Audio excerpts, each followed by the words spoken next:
À tous, donc bienvenue à ce webinaire dédié aux différents soutiens et aides disponibles pour les entreprises qui peuvent rencontrer des difficultés en région de France. Donc, on va parcourir les aides à l'aide de Renaud Boudry, qui est coach manager à 66 000 rebonds en région Hauts-de-France, et Sabine Jean, qui est directrice Banque de l'Orme Nord-Ouest. Donc, on va vraiment parcourir les aides, mais aussi la prévention de l'échec, comment préparer la négociation, comment trouver des solutions de gestion de trésorerie, comment changer également le regard sur l'échec et avoir un panorama des aides disponibles. Le replay sera disponible et nos intervenants se tiennent vraiment à disposition aussi pour vous accompagner en ce sens. Je vais maintenant partager mon PowerPoint. Voilà.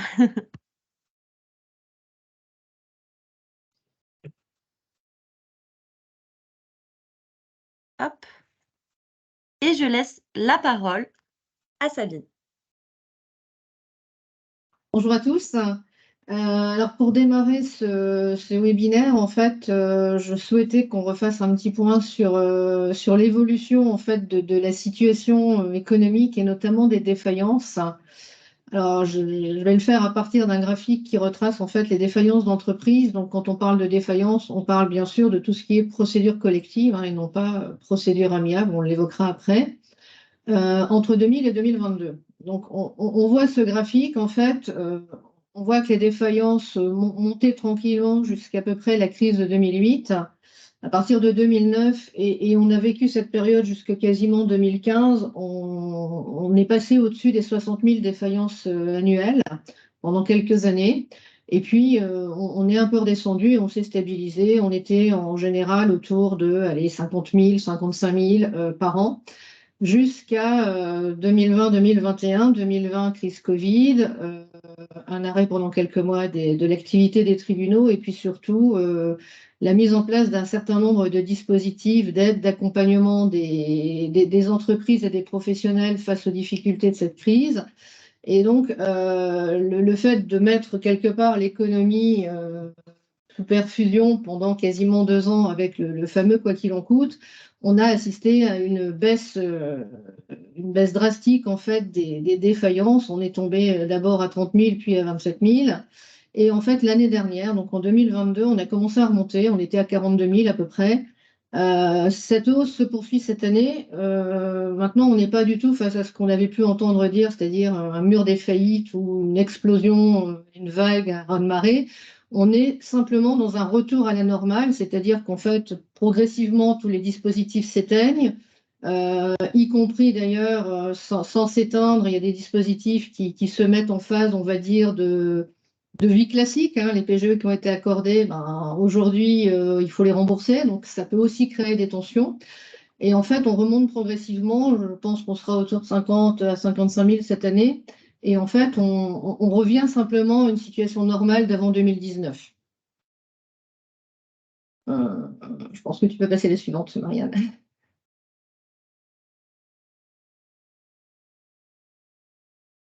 Alors, dans la droite ligne de ça, on parle de défaillance, donc je voulais juste refaire un petit focus avant d'entrer dans le vif du sujet sur les différentes procédures existantes quand on fait face à des difficultés.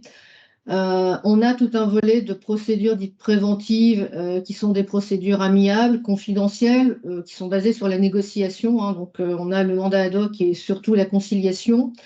On est vraiment dans un cadre d'anticipation, de prévention de difficultés à ce niveau-là. C'est le style de procédure vers lequel il faut aller dès les premières difficultés le plus vite possible. On n'insistera jamais assez, je pense, sur l'anticipation. Parce que aller à une procédure amiable, une procédure de prévention, quand on a déjà, je dirais, tiré très fortement, par exemple, sur la trésorerie, ce ne sera pas le gage de réussite, en fait. C'est le meilleur moyen de se retrouver très rapidement dans une procédure beaucoup plus hard et une procédure collective. Parce qu'en fait, la négociation nécessite du temps et cette négociation sur des réaménagements, des restructurations, nécessite effectivement d'avoir les moyens de le faire et le temps pour le faire. Donc, il faut vraiment insister dès les premières difficultés. Il faut pouvoir aller vers ces procédures qui sont très connues, en fait, on va dire des grosses entreprises ou des grosses PME qui sont beaucoup moins connues des petites structures. On essaye effectivement d'évangéliser sur ce sujet, mais quand on sait que dans les procédures collectives, l'essentiel de celles qui y vont sont les entreprises qui ont moins de 10 salariés, il y a vraiment un énorme effort à faire pour aller vers ces procédures de prévention qui sont extrêmement efficaces. On pourra en reparler après. Si on n'arrive pas à sortir par un accord dans le cadre d'une procédure préventive, ou si on s'y prend un peu trop tard, malheureusement, on a tout un panel de procédures collectives. Alors, je vais passer sur la toute dernière, qui est la liquidation. On a aujourd'hui à peu près 70 à 75% selon les tribunaux et les périodes de liquidation judiciaire directe. Essentiellement, là aussi, plutôt sur des petites structures, hein, sont celles qui résistent le moins bien. La liquidation, ben voilà, on arrête l'activité, on liquide les actifs, on essaye de payer les créanciers avec le produit des actifs.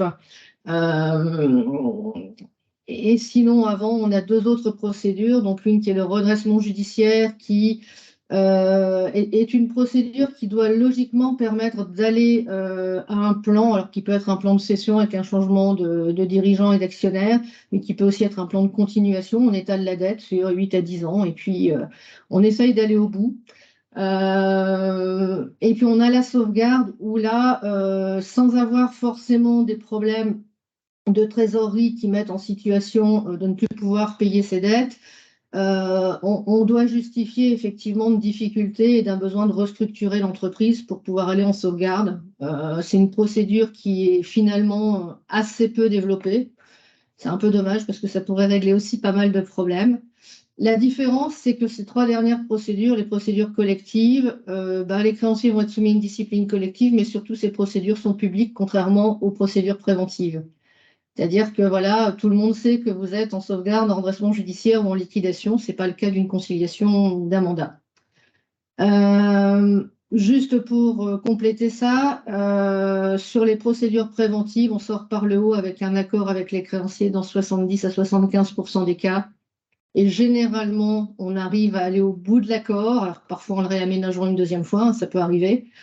Les procédures collectives, c'est un peu plus compliqué. Dans les statistiques, on peut dire qu'à peu près 6 entreprises sur 10 qui passent en sauvegarde finissent avec un plan. Et sur ces 6, on en a à peu près 40% qui vont au bout de leur plan. Et en redressement, on est plutôt dans une proportion 25% qui va au plan et 25% qui arrive au terme de son plan. Donc c'est quand même très important d'être plutôt dans la prévention que dans le curatif et des procédures collectives.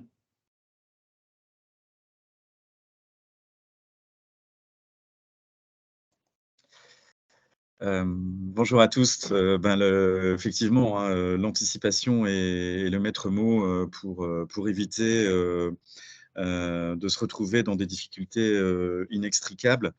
Je n'aurai pas le chiffre que vient de donner Sabine, 70 à 80% des liquidations qui sont prononcées de manière directe. Ça veut dire que quand l'entrepreneur arrive à la barre du tribunal, il n'y a plus rien à faire. Il est trop tard. Les juges des tribunaux ne peuvent que constater, sont obligés de prononcer la liquidation de la société sans aucune solution possible. Et ça, malheureusement, parce qu'on s'enferme dans cette chape du déni en France. On assiste, on a très peu de discours qui vient en prévention parler de l'échec. Quand on crée sa boîte, quand on lance son activité, forcément, on vous parle de réussite, on vous parle de business plan, on vous parle de développer votre activité, mais à aucun moment, ou très peu, ou en tout cas pas assez, on vous parle de « et si ça se passerait pas bien ». Ces questions, elles sont pour autant, elles font partie de la vie, elles sont légitimes, de la vie d'une entreprise également. Et puis, les aborder sereinement, posément, mais sans tabou. Ça fait partie aussi de la double mission de 60 000 rebonds, l'association que je représente qui aide les entrepreneurs post-liquidation à rebondir, donc à retrouver une activité, que ce soit dans le monde salarial ou à nouveau en entreprenant. Et en fait, on essaye également, dans notre double mission, de faire évoluer cette notion d'échec, suivant voilà, donc pour la première fois depuis quelques mois maintenant, on a, à l'initiative de la MEL, de la métropole européenne de Lille, une plaquette qui a été réalisée, reprenant l'ensemble des acteurs pouvant jouer un rôle dans cette prévention, l'ensemble des leviers que peut activer un entrepreneur encore en activité, et même après, pour pouvoir justement prévenir les risques et puis faire face justement aux difficultés qui peuvent se présenter.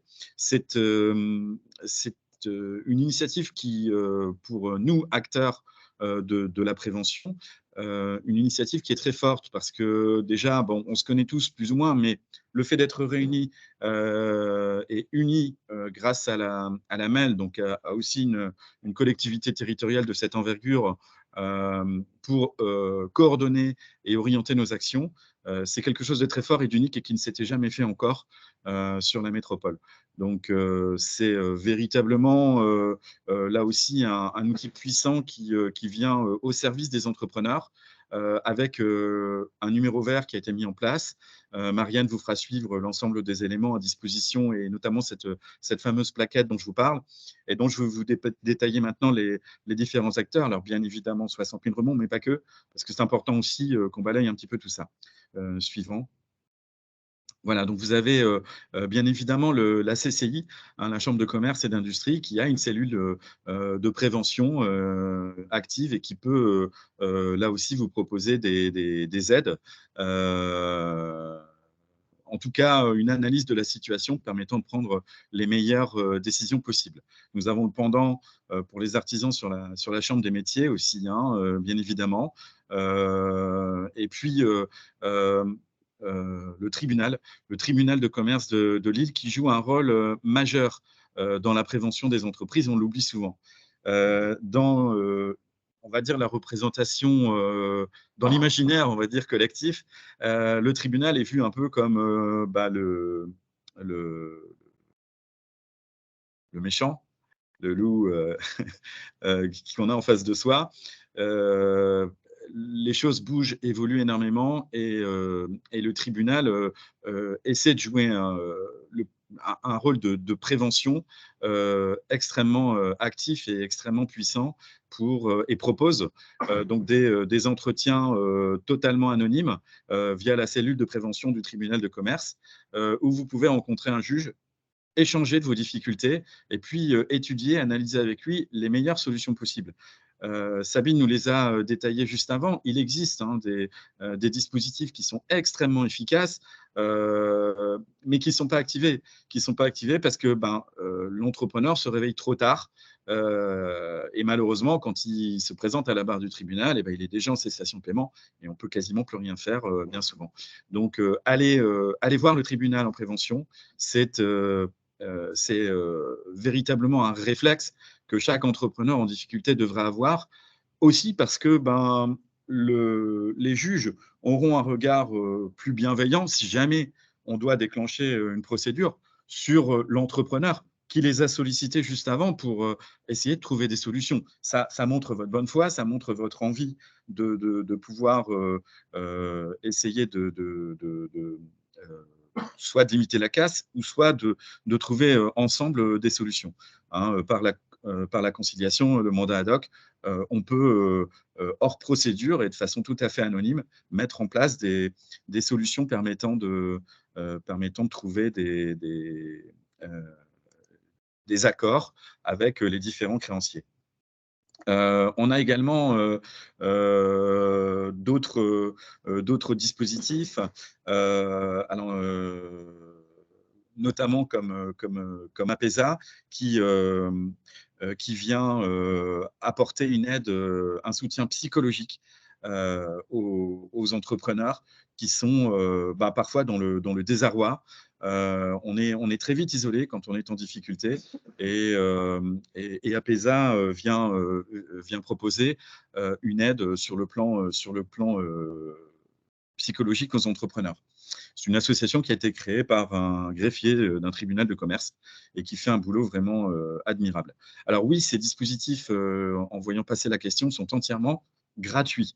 Merci de poser cette question. Et ça, c'est important également à appréhender, c'est que toutes ces aides que je suis en train de vous exposer sont proposées de manière totalement gratuite. Après APESA, on a aussi GPA. GPA, donc le groupe de prévention agréé, hein, qui, là encore, joue un rôle important. GPA va venir essayer de chercher des solutions véritablement avec vous et essayer de mettre en place des plans de bataille pour sauver tout ou partie de l'entreprise. En tout cas, éviter, si possible, une procédure judiciaire et essayer de remettre l'entreprise sur de bons rails.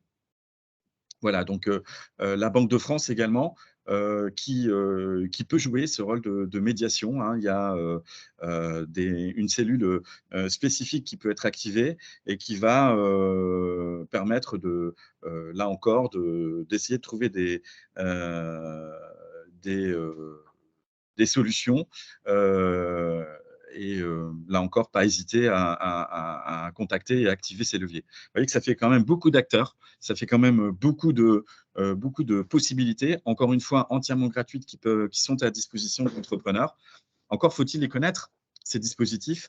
C'est aussi l'objet de notre webinaire aujourd'hui. Et le fait qu'ils soient tous réunis, encore une fois, sur un seul document et accessible via un numéro vert unique, c'est une vraie première pour notre territoire et qui, je l'espère, pourra vraiment porter ses fruits et aider à sauver une bonne partie de nos entreprises. Encore une fois, 80% de liquidation directe. Si on anticipe, on pourra très certainement réduire ce chiffre de manière évidente et trouver des solutions. Suivant. Là encore, hein, l'URSSAF peut aider, peut trouver, peut accorder des reports, peut trouver des solutions d'étalement quand on est en difficulté et quand on est dans une situation difficile. Il vaut mieux toujours les appeler, essayer de négocier et puis de montrer sa bonne foi pour essayer de mettre en place des solutions que d'éviter, enfin de retarder les échéances, de voir les sommes à leur devoir s'accumuler et de se retrouver après dans des impasses inextricables où là, du coup, les marges de négociation sont beaucoup plus serrées. Bien évidemment, la MEL, hein, la métropole européenne de Lille, joue elle également un rôle déterminant. Et puis, évidemment, la région Hauts-de-France, avec des dispositifs aussi de prévention hein, qui peuvent être activés, avec des prêts qui peuvent être accordés pour justement aider les entreprises sous l'égide du tribunal de commerce, mais conjointement avec la région, permettre la mise en place de dispositifs de soutien financier aux entrepreneurs en difficulté. Suivant. Nous, on arrive après. On arrive quand malheureusement l'issue est connue. Quand malheureusement on ne peut plus rien pour l'entreprise, eh bien 60 000 rebonds va aider l'entrepreneur encore une fois, à déjà se poser, prendre le temps de respirer via du coaching, en lui permettant de faire la part des choses, parce que c'est des épreuves quand même qui sont lourdes, qui parfois sont longues. Là, on est non pas dans une crise, mais dans une succession de crises après le Covid. Hein. On subit la crise ukrainienne, on subit la crise énergétique aujourd'hui. Et parfois, il y a cette succession de crises qui épuise psychologiquement, psychiquement, les entrepreneurs qui arrivent vraiment au bout du rouleau hein, quand ils sortent de ces épreuves par une liquidation. Bah, nous, on les prend en charge. Déjà, on leur propose de souffler et ensuite, un par un va prendre le relais et va rebâtir avec eux un vrai projet, encore une fois, vers le salariat ou l'entrepreneuriat, avec des réussites probantes. Hein. 95% des entrepreneurs qu'on accompagne retrouvent une activité dans des délais très courts, enfin relativement courts, en tout cas beaucoup plus courts que la moyenne nationale. Moyenne nationale qui est encore en 2023 de 7 ans. Un entrepreneur qui liquide son entreprise en 2023 ben, va mettre en moyenne, c'est une moyenne, hein, 7 ans pour retrouver une activité, que ce soit dans le salariat ou l'entrepreneuriat, parce qu'ils s'enferment dans une spirale infernale hein, de déprime, de dépression, de dette, qui viennent véritablement le plomber. Et ben nous, en un an à peu près, on arrive à faire rebondir 95% de nos entrepreneurs, du coup, qui sortent, qui retrouvent une activité et avec, quand ils réentreprennent, une vraie force et euh, une vraie réussite, puisque à 3 ans, selon nos statistiques nationales, les entrepreneurs passés par le dispositif d'accompagnement 60 000 rebonds créent 3,5 emplois en moyenne. Donc vous voyez qu'il y a un vrai impact social, sociétal, économique derrière ces difficultés. On a de magnifiques projets qui peuvent se présenter derrière et nous, on essaie de faciliter ça et d'aider les entrepreneurs à faire finalement ce qu'ils savent faire le mieux, réentreprendre. Suivant. Voilà, donc là, je vais laisser la parole à Sabine qui va nous expliquer ce qu'est finalement une banque judiciaire. Merci Renaud. Alors, la banque judiciaire, en fait, c'est une structure bancaire spécialisée en fait dans la gestion et l'accompagnement des clients qui présentent des difficultés. Alors, tout type de difficultés, on traite des clients qui sont en procédure collective, bien évidemment. On traite des clients qui sont en procédure amiable.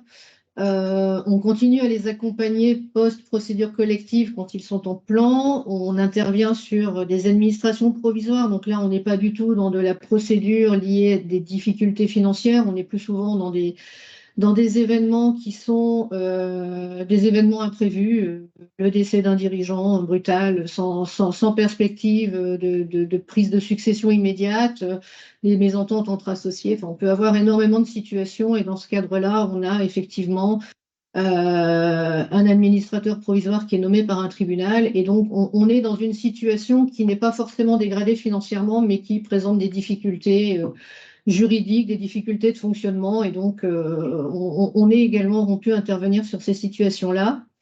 Alors, pourquoi une banque judiciaire? Tout simplement parce qu'on se retrouve face à des interlocuteurs qui sont spécialisés, qui connaissent les procédures, qui connaissent effectivement les dispositifs d'accompagnement, qui connaissent les interlocuteurs. On connaît effectivement le réseau d'administrateurs judiciaires, de mandataires judiciaires, d'avocats spécialisés, tous les conseils possibles et imaginables. On travaille en étroite collaboration avec eux. Et puis, on a à la fois l'approche, je dirais, financière et bancaire, mais on a également une approche juridique qui permet de traiter toutes les situations, d'éviter de commettre des impairs. En fait, les banques judiciaires interviennent à partir du moment où les banques classiques sont dans une situation qui peut être assez inconfortable pour elles. La banque historique d'un client qui voit son client passer en procédure, alors notamment sur les procédures collectives, c'est assez radical. Le premier réflexe, ils ont tendance à dire de toute façon, on clôture les comptes, on arrête tout.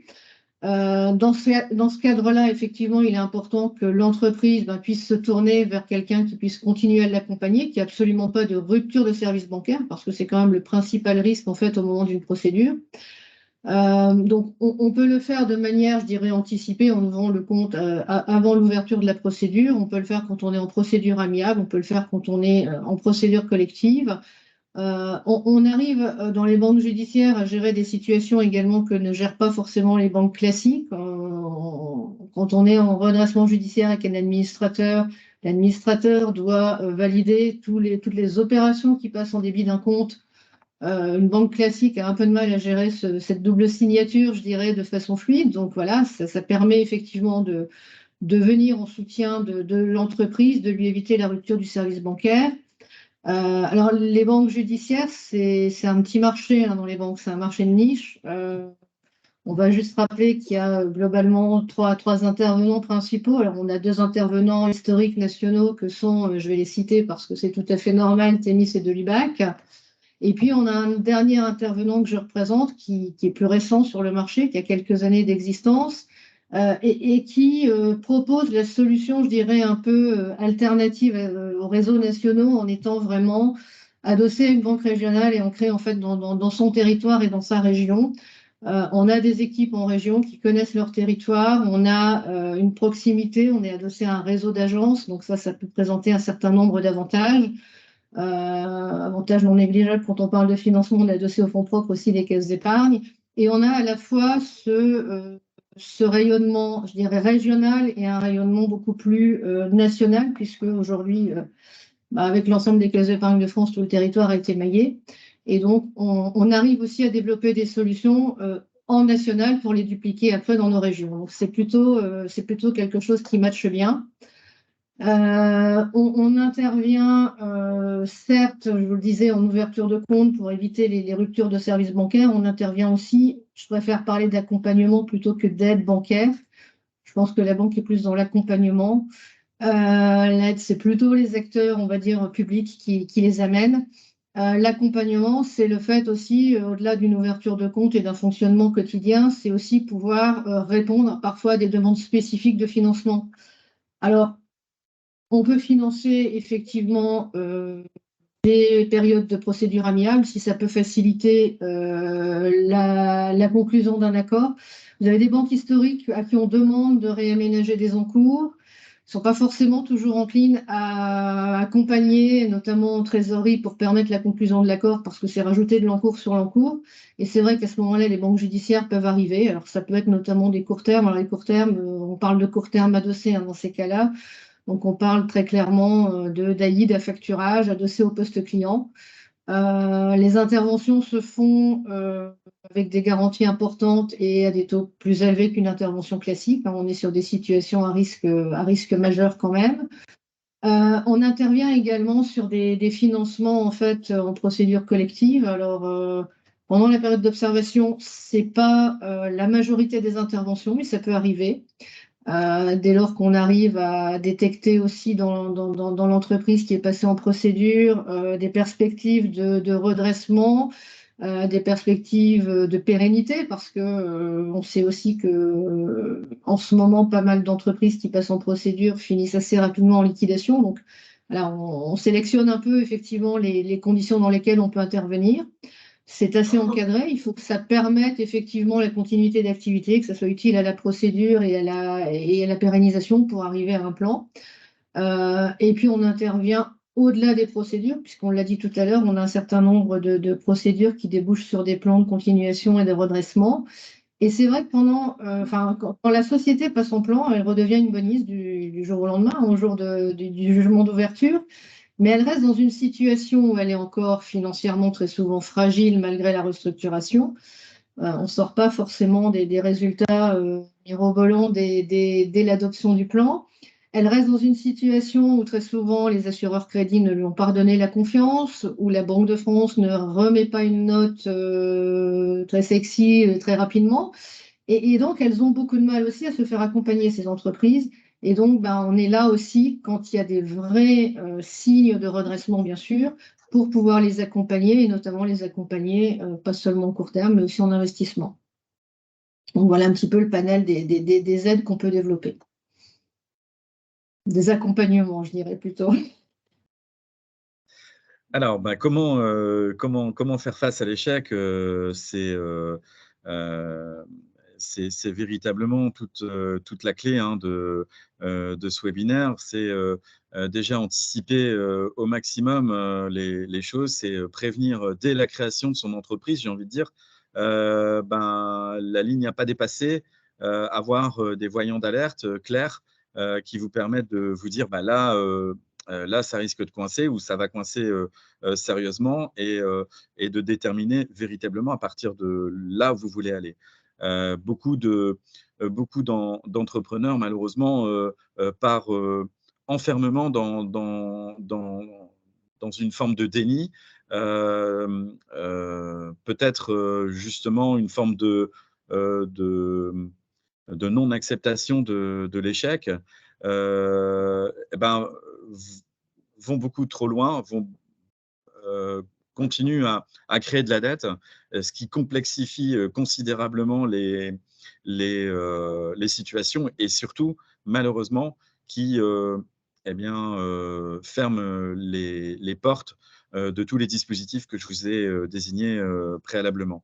Donc, c'est être au clair dès la création de son entreprise sur cette notion d'échec, l'accepter, l'appréhender comme le font les anglo-saxons, hein, qui en font véritablement une, une vraie force d'apprentissage, bah, euh, c'est euh, c'est vraiment euh, un état d'esprit dans lequel chaque entrepreneur devrait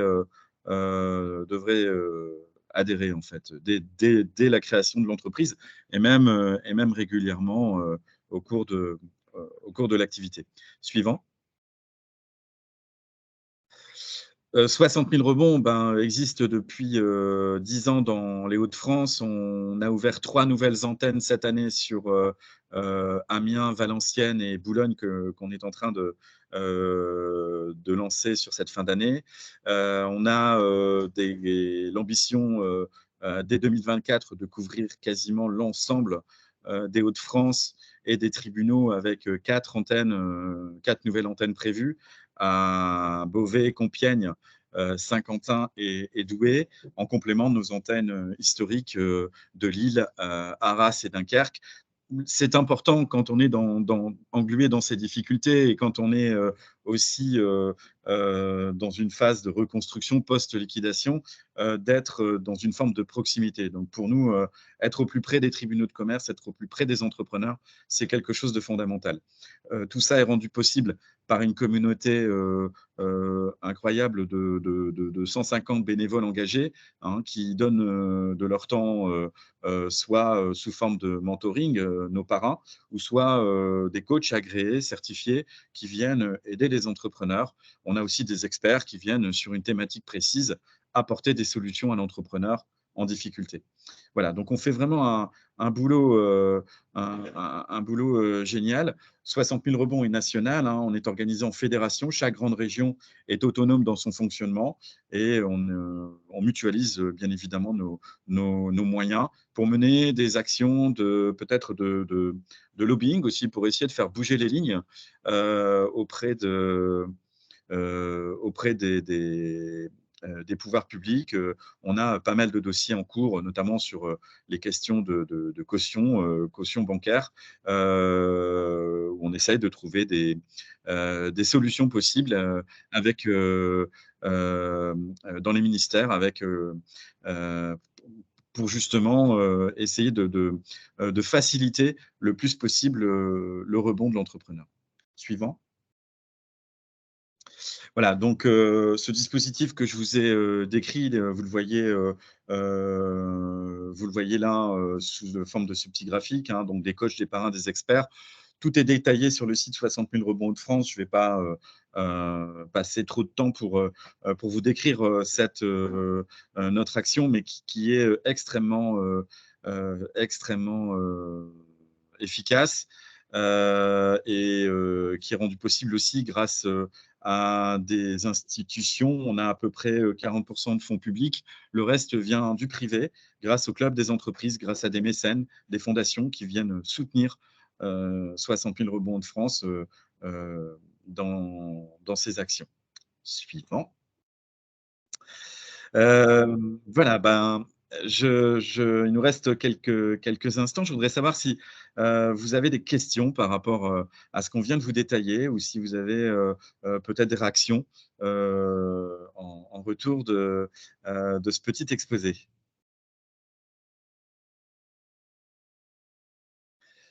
Pierre-Louis.